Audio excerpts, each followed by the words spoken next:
Hello, YouTube. All right, mental note for me. Watch the time. You know, when I do these live broadcasts, I end up going on and on for hours. I think the last broadcast was like nearly 2 hours. So we're going to try to keep this one under 10 minutes. It's going to be a real quick show me video. Just wanted to show you, I appreciate all the people who took the time to comment on my video about trying to put up curtains for the micro camper that I'm currently working on. I ended up wanting to recycle the original curtains and curtain rods that I got out from Little Blue, because, you know, I was trying to keep the costs extremely low on this conversion. Hey Kira, good morning to you. It is evening over here, and I finally have the curtains in, most of them. But what I did was I took the old curtains and was looking around at the vehicle itself and noticed it's got these little the plastic molding. I don't know if you can see it. It's a little bit out of focus here, but conceivably, if you took the metal and you flattened it, you could just stuff it up in there. That would allow it to be mounted without any screws. So I did that on most of it. One part I did screw it in because it kept falling off. But for the most part, this whole back thing, it's not screwed in. It just takes the regular curtain rod, you know, that you get at Walmart for like $1, $2, the metal ones. And I sized it, you know, so this one didn't even have to have two of them because this vehicle's so small, only one bar goes across. So you have extra bar if you want it over there. But I basically flattened the ends. I took a hammer, this rusty hammer that has knife cuts through it. This is the same knife we used to demonstrate the Hessler knives. Remember those days? But anyhow, I recycled the hammers. So I take that and I measure the width, and then I kind of hammer things flat. Now I bent this one over, but you don't have to. But I hammer the ends flat, so they're thin and flat like that. Then you can bend it. You can bend it into an L shape, into a 45-degree angle, or whatever. In this case, it was like a 45-degree angle. And I shoved one in on this side, and I shoved one in on the other side. So that's done without any screwing. And you get the regular curtain effect. I did cut the curtains so that they're, you know, they're short now. And I'm gonna be probably painting the inside of the curtains so that they're not this worn out. See how they're all worn out because they're from blue? So we're gonna be painting that. I haven't figured out what color yet. Maybe black or maybe white. Probably white, maybe the elastomeric paint. I don't know, I haven't decided yet. But yeah, I think that works. You know, you're able to use the curtain rod. Notice the curtains I use have these little fringes on top. They come like that from Walmart. So it covers the little gap. And when you have the curtain like this, you know, people can see it's curtain, but from far away, it looks almost like blackout. And really, even if you had it blacked out, people can still tell if you're living in it, okay? The idea isn't so much to make it so people can't tell that you're living in it. It's to keep people from looking at you while you're laying there sleeping. Because people will, you wake up and somebody's like standing here over your window looking down, okay, at you. So this will at least give you a sense of privacy and like you're private, you know, as long as they can't see through any little cracks. Now here on the side windows, I'm debating if I'm going to put curtains there or not, but you can see the side here, I also made the gap. So this, you know, you can slide this over. That way, remember the whole idea of this build was so that everything was already in its place, so you don't have to move things around. You know, having to put window covers on and off wasn't an option I really liked, because then you got to store it, and then it gets damaged, and there's lots of weird stuff that happens when you have to move things, okay? But by having it here, it can slide, you know, and then I can tie it like this out of the way when I'm driving in regular mode, so it works just like a regular car. It's not blocking vision. You know, the window works like normal, okay? So when someone's sitting in it, they can function like normal.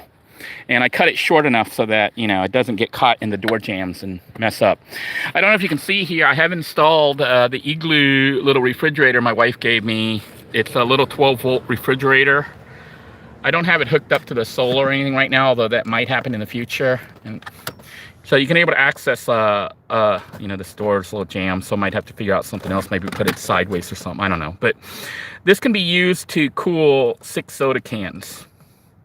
Not really that useful, but possibly on a long trip if you're going somewhere.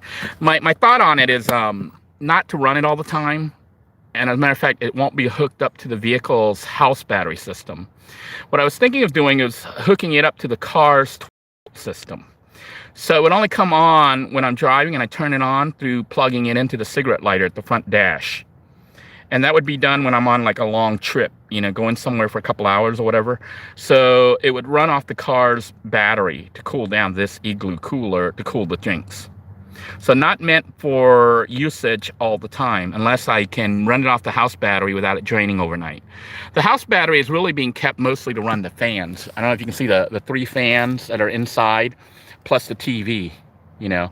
And I'm gonna have another 100 amp hours. So 200 amp hours of house battery power with 100 usable.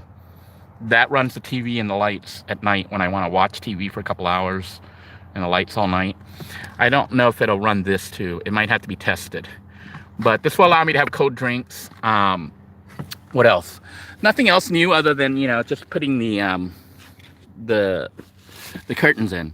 But with the curtains in, this is starting to look more like a little blue almost inside when wow, it is so hot in here. But see, we have fans. We have these little fans that we can just tilt and turn on. Now I have a breeze blowing right at me. But yeah, basically it's a cozy little room, or almost like a coffin. It's kind of scary. So what I may do is, like I said, I'm probably going to paint these curtains. I don't know if I'm going to go pure white, you know, but white will make it look bright in here, but it kind of get things dirty. If I go pure black, which I could spray paint black, because I did buy black paint. The problem with going black is then it's totally black in here. Everything will be black and it'll look dark in here. So I'm thinking maybe I have to mix black and white. I might go with a black and white theme this time. Because, you know, the bedding's black, the TV's black. This console right now, I'm debating if I'm going to make it black.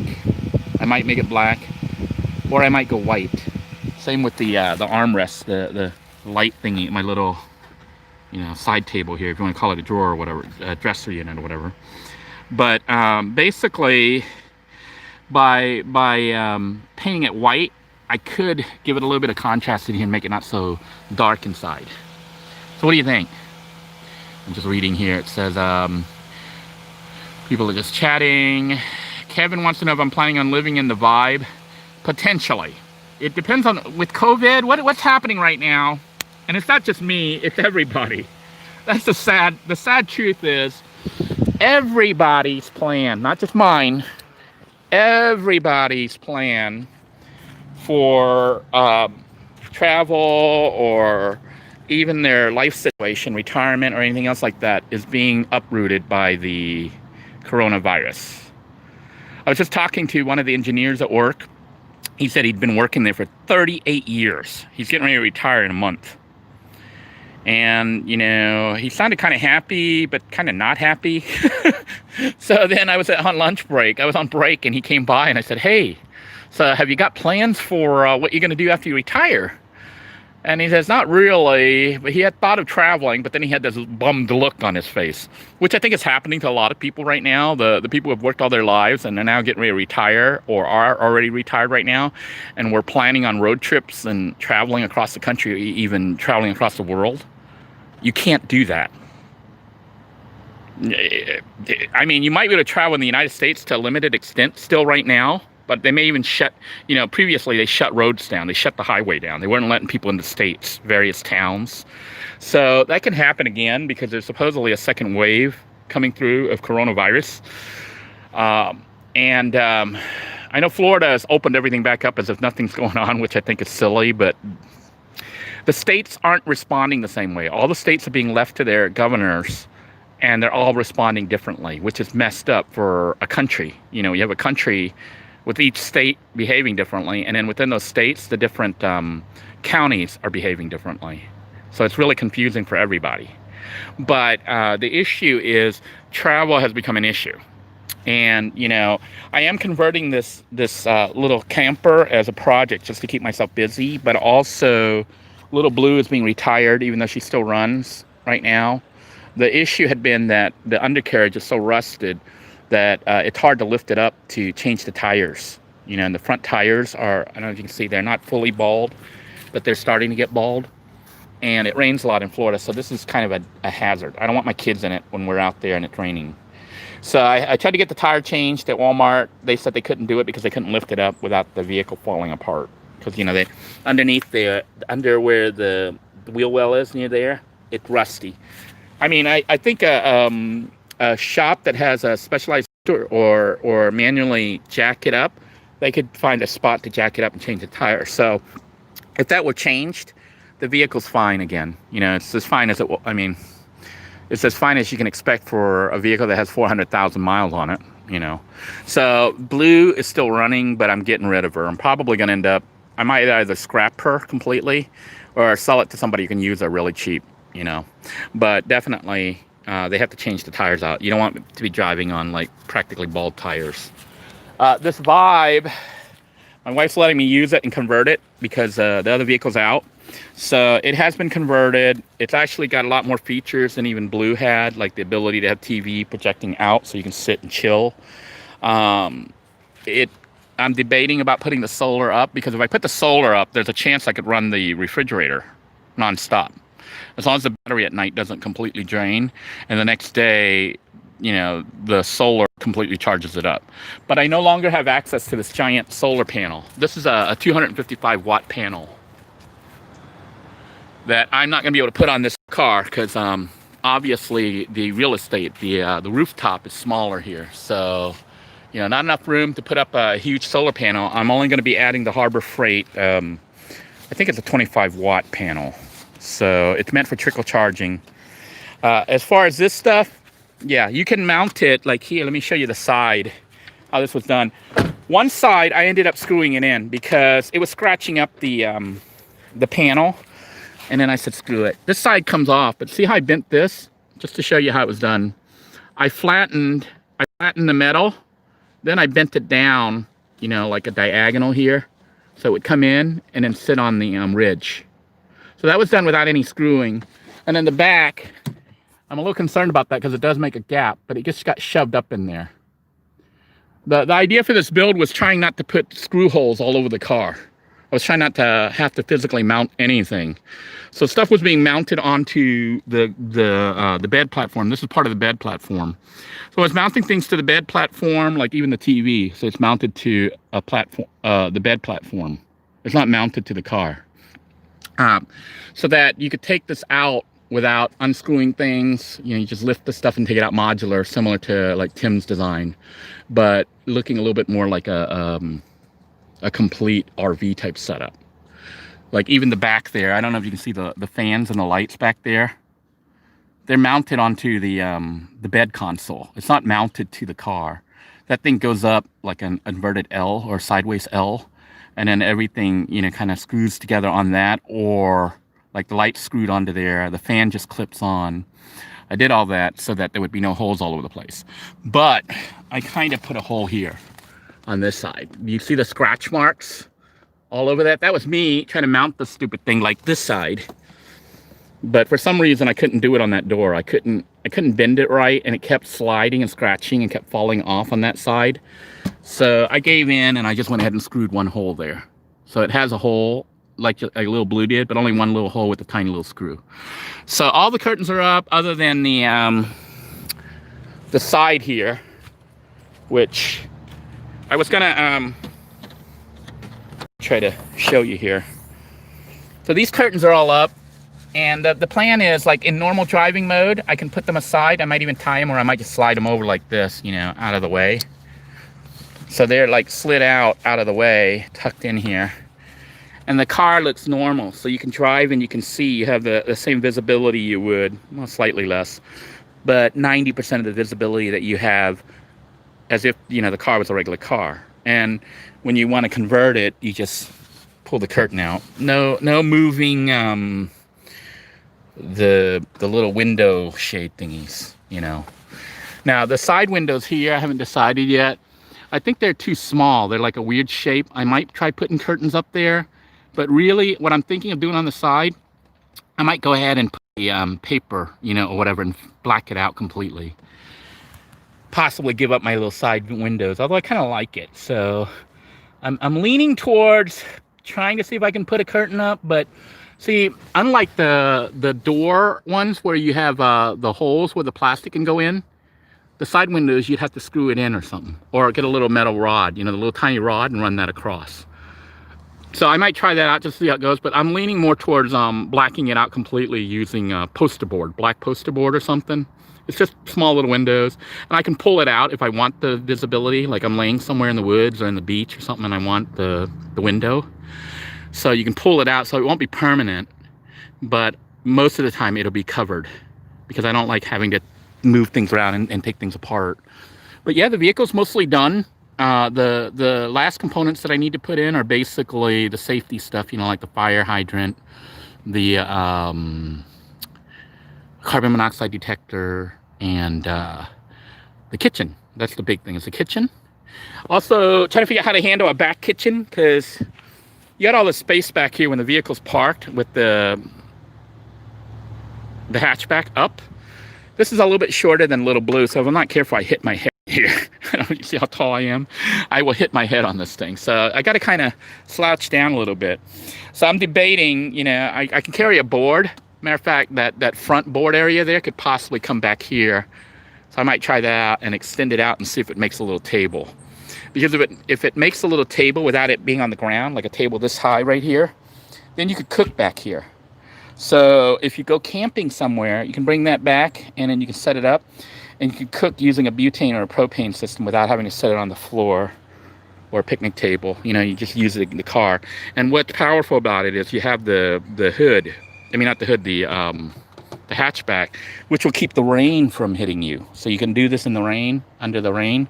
And you can also basically, you know, pack it up when you're done. You're not having to go to a picnic table or anything. You're just using your vehicle. So you don't even need a picnic table. And what makes it really good for doing it back here is, one, you got really good ventilation, so you don't have poison gases going all in your car and soot and stuff, you know, black stuff, smoke and stuff, getting all over your things. So you just push these out of the way. Might even tilt this up if you wanted to. Because like right now, this is how you could do it. You could do it back here, but I don't really want to cook back here and have it come up and hit the stuff. It'd be better to bring it out a foot or two and then cook back here, where it just goes up and hits the roof pretty much, the glass. You know, it mostly blows out the side here. So that's what the plan is, okay? We'll see how it works. And if it does work, I'll demonstrate for you how it works. But yeah, this platform is basically the same bed platform that was in Little Blue. It just got moved here. And I did cut the stuff so that it would shut, you know, the door would shut, not hit. If I was really doing this professionally, I'd probably sand all this stuff smoothly and paint everything and make it look really nice. But, you know, this is good vibrations, so it's kind of similar to good enough. I'm going to just put it together real quick. I'm not going to spend a lot of time trying to make it look super pretty, and I'm not going to spend a lot of money on it. Right now, total expenditure, the upgrades to the changes here, probably less than $25 total. Because I pulled all the components from Little Blue. The only things I really had to buy was like new screws and some L brackets and a couple new drawers, the smaller ones. The chairs, all the stuff was, see, I even managed to put a fishing pole in there so my son can go fishing with this vehicle. Just scrolling through here.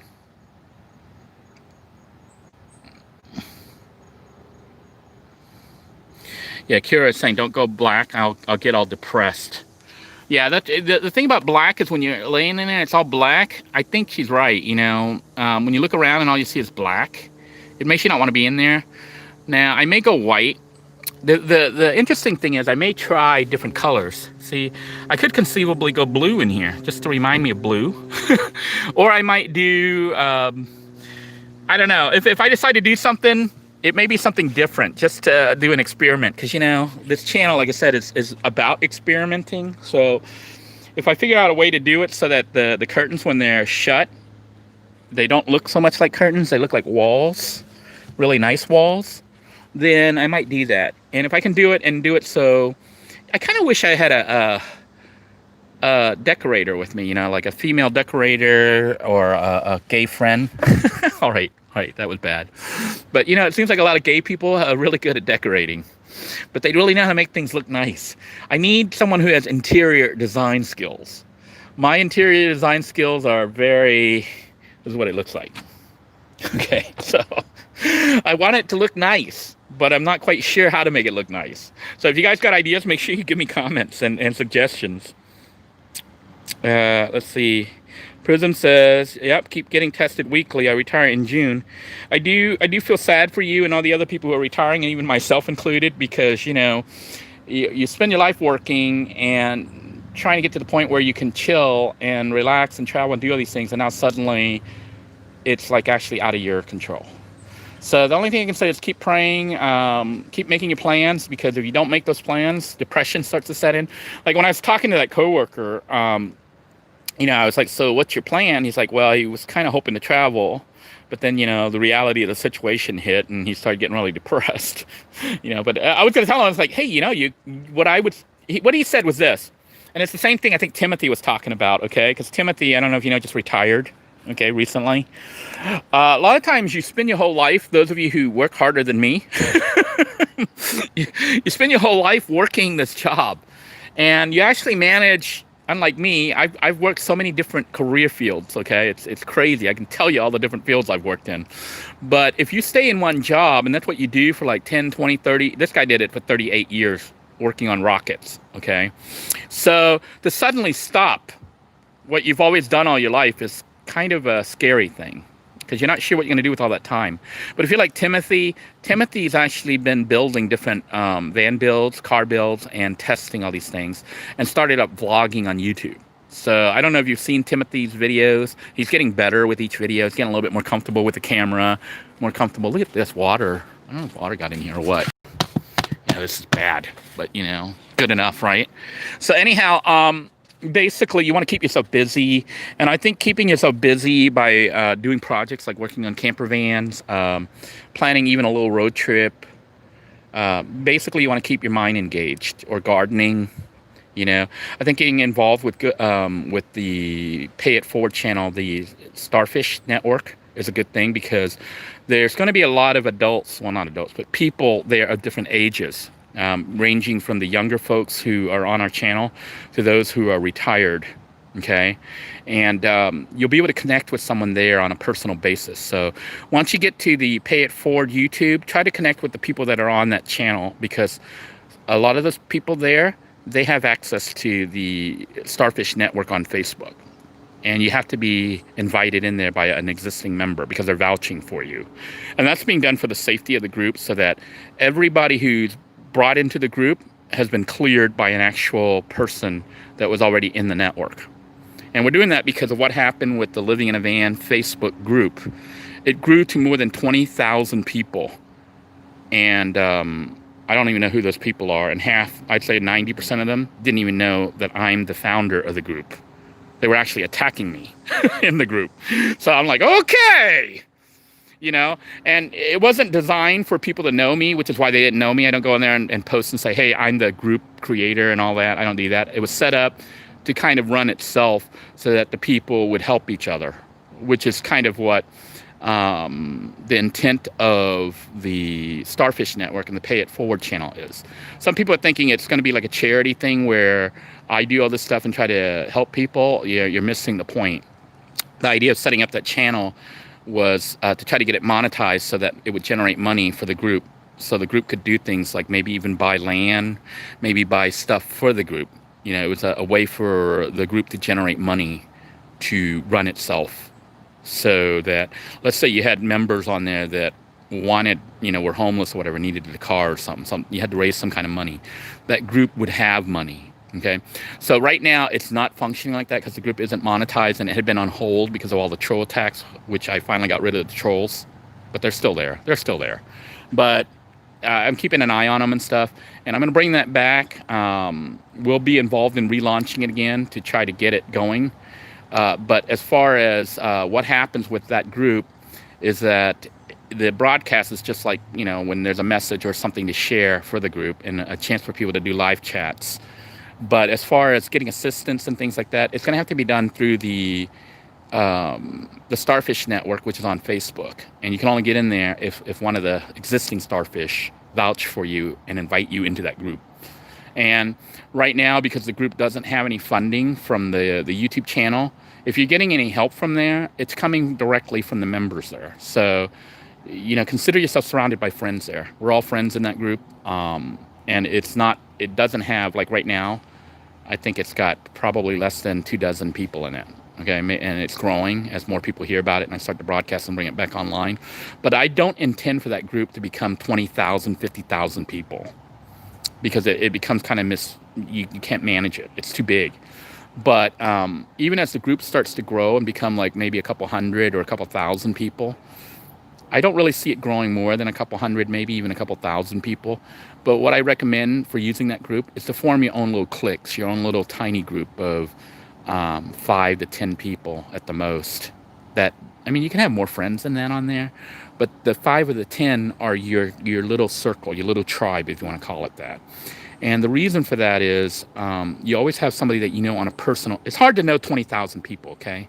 But 5 or 10 people, you can really get to know them, and they can become really good friends. They can help you, you know. So you're not alone, basically. And because I find a lot of nomads, you know, are alone, and that's a problem because normally when you're in you have family, you have friends that you can count on. When you're out on the road like this, a lot of times those resources aren't there or they're not enough. So having access to other people who are either nomads as well or potentially not nomads or only weekend nomaders or whatever you want to call them, you have some of the resources that are available for people who are on grid. And it's not going to be organized as a charity or anything like that. It's actually just a bunch of friends helping friends. Okay, and that's the purpose.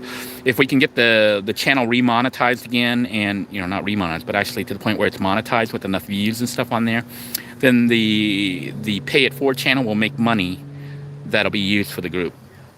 And who's in charge of it? Well, I'm sort of there right now with the founding people, but eventually, as you know, I'm moving to Thailand and stuff. I'll be leaving all this. This is what I'm leaving behind for the viewers of this channel who have helped me get to the point where I'm not just stuck in a little van with nothing else. I actually have an RV that I'm living in right now that's pretty comfortable. I have a second car right now that's my wife that I was able to purchase from saving money and stuff to convert for travel. And, you know, I don't know if I would have been able to do this if it hadn't been for the help that I received from this channel, from all the kind viewers who were here and have passed through and tried to help. So it's my way of giving back. And that's pretty much it. I think I'm going to go ahead and sign out because, you know, I'm rambling again. So let me see here. MoBang says, I don't know how to improvise to lift up this car. I can jack it up and change it, Tim. The problem is this, okay? I have 1, 2, 3 vehicles I have to manage. And like right now, you know, having to deal with all these cars and insurance and moving them and stuff is kind of a pain. Blue has served her life. She's done very well. If somebody ends up buying her just to use her as a beater to drive around, they can do that. All they do is change the tires. It's good. You know, this vehicle runs. The air conditioning works. Everything works on it. So you try to show that it works. Although, you know, the starter has some issues, but it's not like it doesn't start. It starts, it drives. It runs fine. You know, air conditioning and everything is good on it. So the vehicle's still the same. It still works. I am a little bit of issue starting because I haven't started in a while. It's been sitting here. But the vehicle's fine. Let's look at how many miles she ended up with when I retired her. 383,980 miles. So, you know, she runs fine. Air conditioning works, radio works, all this stuff is still here, still works. I think I'm gonna let's see here. Basically, I'm retiring her because I kind of wanted to work on another project and I didn't want to spend money. And I think this vehicle, you know, for me might be more useful than Blue because she has a lot of miles on her too, you know, good vibrations. But for me, it's a challenge to try to go even smaller. And also, I just wanted to test some new ideas and new ways of doing things. This is giving me the opportunity to do so. And also, one of the other reasons for doing it was there's about to be a lot of people homeless here very soon in America, maybe even around the world. And I wanted to show people fresh, because people don't watch the old videos, how you convert a vehicle, you know, how you can do all this kind of stuff and have it. This isn't, I don't think anyone would want to live in this permanently, but if you had to do it on an emergency basis, this isn't bad. I mean, it's got TV, it's got internet, it's got storage, it's a house. It's a tiny, tiny little house. And, you know, doing this whole conversion, if you had to do it from scratch, you know, to buy all the rods, the curtains, and all the stuff new, and including the house battery system with the power and the inverter so you can cook and do all that, probably under $200 or $300. $300 probably to do this whole conversion. So you could have a car that you already own, $300, which might be hard for some people to scrap up, you know, because of the unemployment situation and everything else going on. But it may be doable for a lot of people, especially if they do it before they lose their job, before they run completely out of money. You know, you can convert your vehicle. You at least have somewhat of a nice space to sleep in. You know, it's not like, it might not be the Ritz or anything like that, but it's better than sleeping under a bridge, okay, or in a park somewhere. And, you know, you can drive away from danger. You can cook your food. You have fans. You have electricity. You have the conveniences of a house, just small, okay. And, you know, you can even have a little refrigerator. So that's why all this stuff's being built. And you're seeing me put in some extra fancy stuff. You know, like the refrigeration and maybe even the solar panels, even though they're not critical. I'm putting them in for people who still have money that may be facing a situation where they have to live out of a car, and trying to give them a chance, you know, if they watch this and learn from it and are able to implement this stuff, then they can live somewhat comfortably while they're trying to get into another house or whatever. It's not meant for a permanent. Now, some people will take these ideas and use it for a weekender where they're traveling and camping and stuff, which is fine, you know, because this works great for a weekender because it converts into becoming a regular car also. And so those were all like things that I had to think about when I was designing this, and, you know, and of course, cheap and easy. It's really not hard to build this thing, you know, this ledge thingy. We'll talk about it maybe later because I don't want this to go on and on, but essentially you can just take these are Walmart stuff. I tried to get off the shelf stuff instead of custom building because a lot of people can't build or don't have the tools or the skills. So they're mostly simple cuts, you know, and that's not even cut. This piece here, I think, is the original size you buy from the store, already that size. But you kind of lay it across on the height of that, and that determines your height. I just got lucky that the table fits right in there. Although I'm looking at the red and I'm like, maybe I'll paint everything red again and keep it just like a little blue, just to remind myself of a little blue. You know, maybe do the drawers red so it looks the same as little blue did. Because I was going to go white or black, but now I'm like, maybe red looks good. Red kind of looks good because the table's red. So even the power cord is red, red and black. So red and black might be the way to go, you know, for the trim and stuff like that. So I don't know. Let me just scroll through here.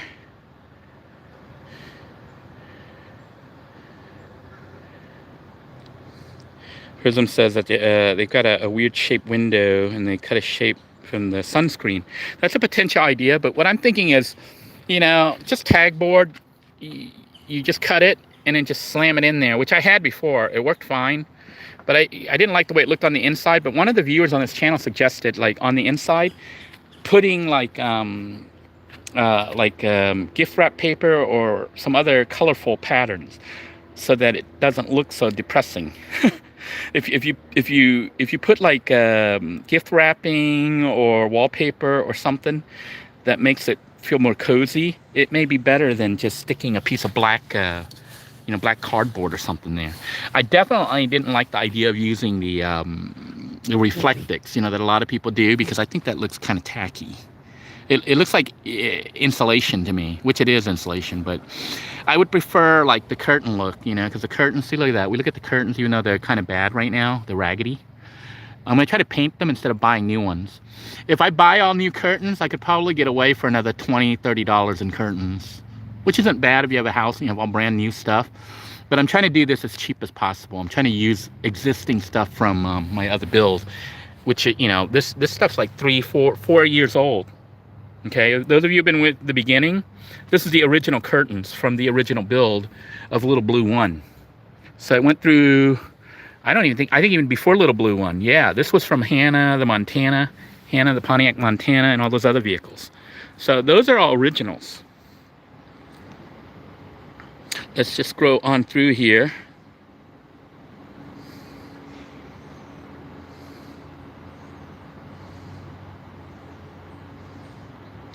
Yeah, Prism says, my family not liking the idea of living in a van, but want to travel. Been stuck never taking any vacation anytime for years. You know, the thing about this is this: if nothing else, COVID should be waking people up. You know that people always say that tomorrow isn't promised. Well, you're literally watching it happen now. One of my friends on Facebook, actually several friends on Facebook, have already lost immediate family members. This person's about my age, maybe a little bit younger, in her 40s, and she lost her son. The whole family, the son and his wife and the kids all got sick. And the wife and the kids recovered. The husband was in the hospital for 3 weeks and died. He was probably 20-something, probably 26, 28 years old. You know, now his wife is a widow. She's like 26, 28, and they got 2 kids. So the issue with COVID is it doesn't seem real until you have it or you know somebody who has it, and you see how fast it actually kicks in and takes you out. Literally 2-3 weeks, somebody was healthy, and next thing you know, they're dead. 2-3 weeks. So anyhow, I am going to go ahead and do that. I'm going to go ahead and I think I'm going to stick with the red. Prism says red looks great. I'm probably, because I already have some red paint and it matches the table, so it kind of looks somewhat matched. I don't know if I'm going to paint the bedding here because, you know, it might rub off onto the cloth and other stuff, so I might just leave that wood grain, but I may go ahead and paint this top part just to make it look pretty. And I may go black on that, or possibly red, but more than likely black. I don't know. We'll see what I end up doing. And it'll be a surprise for you guys as well. Want to thank you all for joining me. I hope you guys found this this interesting. Prism, I am so sorry about your husband. That is very sad. You know, if you're wanting to travel, this is the time. I mean, it's not really the time. It's a bad time to do it, but it may be the time to plan to do it. And as soon as the situation is under control and people can travel again, do it. As Nike the commercial says, just do it. You know, when you look at the end of your life, it's not the things that you did and failed at that you regret. It's the things you never did. So do the things that you want to do while you still can. You know, like with my situation, I'm retiring early, even though people think it's foolish. My health is failing. You know, I'm having some issues that I haven't talked about on the channel and stuff. But everybody has limited time, is all I will say. That each of us, we don't know, well, most of us don't know, some people do know, but most people don't know when our last days are. And I can tell you this, if you live knowing that potentially any day is your last day, then every day that you are given becomes a special gift that you should make the most of. And if you wanted to travel and stuff, you need to not just think about it, but actually make plans and give yourself a deadline to try to do it. You know, when certain things need to be in place. And it's okay if you don't meet the deadlines. Don't be so hard on yourself. But at least you had a goal that you're working towards.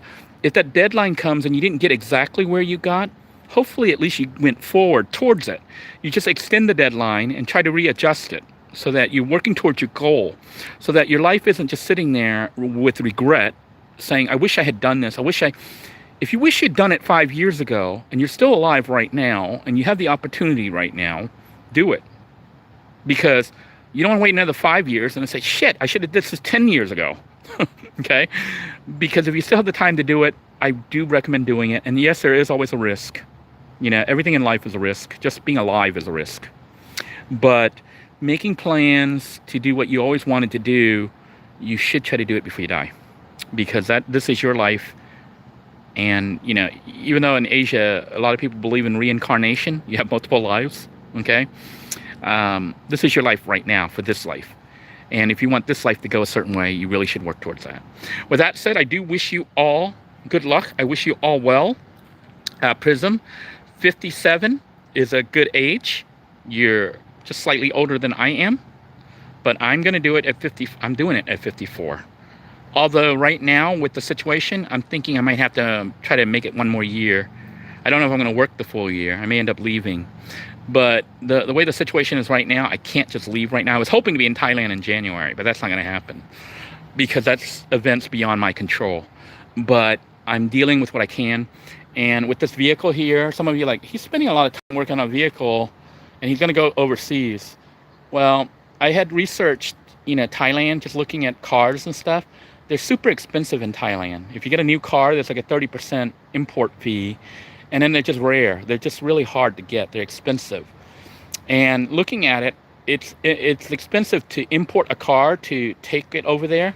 But if this car runs well, which I'm planning on testing it throughout the entire United States, if it runs well and performs well, it's a nice small car that I could conceivably ship to Thailand. It'll be very expensive to ship, but it might be cheaper than trying to buy a car there. So if it works out better that way, the car will already be rigged for travel, and I can take it to Thailand and be living in a van or living in a car in Thailand, which would keep the theme of this channel. Although honestly, in Thailand, this vehicle would be mostly used for like day camping trips, not extended living in conditions. Because in Thailand, if I drive to a village somewhere, I could probably stay in a nice hotel or something for anywhere from $5 to $15 to $20 a night, which might seem like it'd be expensive, but if you're only doing that on a weekend or something, a honeymoon or a little getaway with your honey for $15, and you get running water, hot running water, showers, electricity. I don't know about air conditioning. Air conditioning is kind of rare in Thailand. So, I would do it. But having this vehicle means that when we travel somewhere, if I get into an exotic location like a nice beach or a forest or something, we could potentially spend the night if we wanted to, or if not, just lay down during the day when we're, resting. You have TV, you have electricity for coolers, you have all this stuff. So it's traveling in luxury, at least for me. Well, thank you all for tuning me. I hope you guys got some great ideas from this. I hope that that you will take advantage of every day that you have right now, that you're still alive and have an opportunity to shape your life and make it go the way you want to, even though it might be difficult. Because honestly, with me trying to do what I'm trying to do right now, I'm running into a lot of difficulties, just to say the least.